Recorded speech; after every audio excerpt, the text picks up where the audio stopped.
Okay, so let's talk about electrical wire for a second here. So I've been getting this question a lot. What kind of wire to use? What kind of electrical wire to use? In fact, somebody asked me if speaker wire was safe. That's just not the case, alright? First of all, you need something that's going to be rated for the voltage you're going to put through it, okay? Now, this is 8 gauge stranded wire. It is copper. It is 100% copper. It is not an aluminum base with a copper coating. It is copper, okay? There's 60 feet. I have 30 feet of red and I have 30 feet of black. And that is actually required for me to reach from the master bedroom window to the box. I need 30 feet of wire. So that's why I have 60 feet. 30 feet for positive, 30 feet for negative, okay? Now, wire itself, copper wire in particular, is fairly expensive. You know, this was 59 cents per foot, okay? So, you know, I've got, you know, $35, $40 worth of wire here. And what's common for solar panels, for those who install solar panels in their own place, is they'll set up a 24 or a 48 volt setup, okay? Now the reason is because with a 24 or 48 volt setup, you can actually use thinner wire to run the same distance. And that's because of voltage. Think of voltage as being nothing more than electromotive force. It is actually the punch. It's the force of the electricity going through a strand of wire, okay? The thinner the wire, the more resistance you're going to have. So to overcome that resistance, you need a thicker wire based on the length of the actual wire. Something related to that is like power plants will use hundreds of thousands or even sometimes millions of volts from the plant to get it out to the substations, which then convert it to 120 or 240 domestic voltage so that it can get to your power outlet. But the power that's reaching your outlet is actually not the same power, not the same voltage that's coming from the power company or the power plant, okay?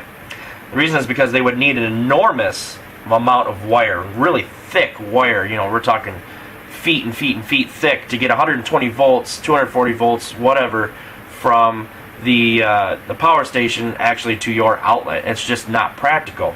So what they do is they up the voltage so that it can travel and overcome that resistance to get to the substation, and then that's wired to you know, the various neighborhoods or whatever, okay?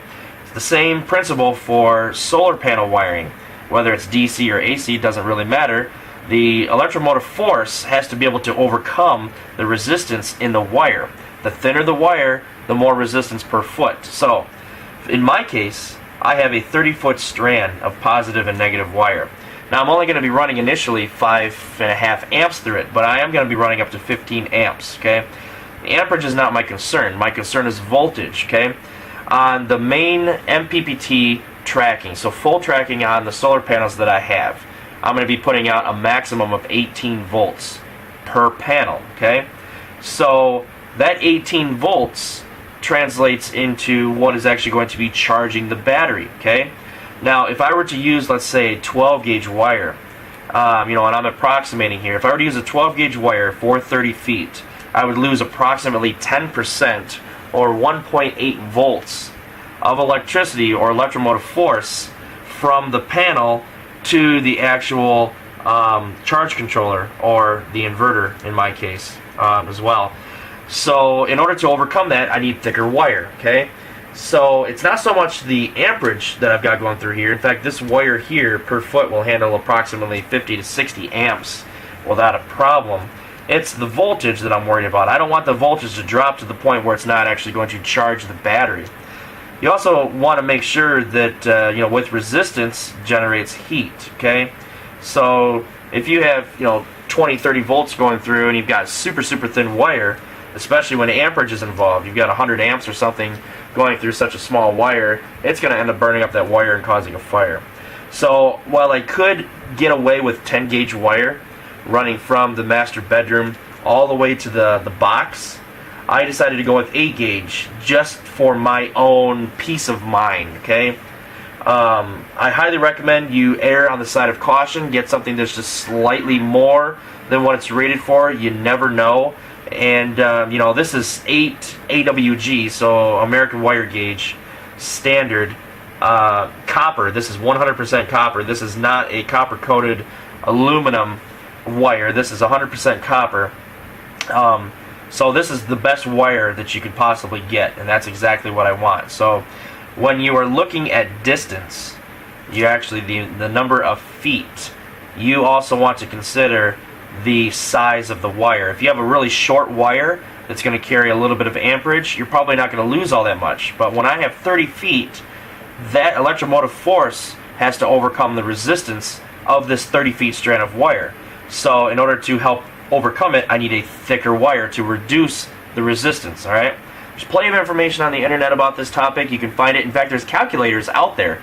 That's what I used to calculate the thickness of the wire that I needed, and actually it recommended 8-gauge wire because I have a 30-foot strand. I'm going to be carrying 18 volts through that strand maximum.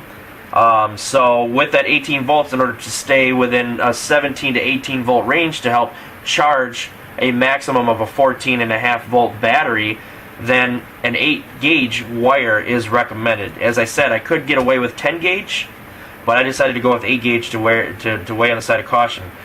Later on down the road, I'm actually going to be tapping into this wire and adding panels. So this is a good thing. You know, I'm going to be increasing this the amperage to probably 20 amps. Yes, a 10-gauge wire will handle the 20 amps just fine, but I like to err on the side of caution. Quite honestly, I do. So that's why I chose 8-gauge wire.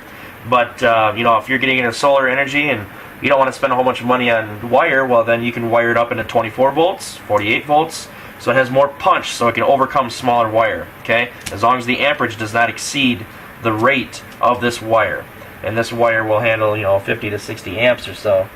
So it's rated to 600 volts. Anyway, hopefully that's not too confusing. That helps you. If you're looking at wire, make sure you get the proper sized wire. That is so important. The proper sized wire, because the wire will melt, it'll overheat, it will cause a fire if you're putting either too much amperage through the wire or you have other problems with the wire. If you're putting too much amperage through the wire per foot, okay? So, alright, hopefully that answers your questions.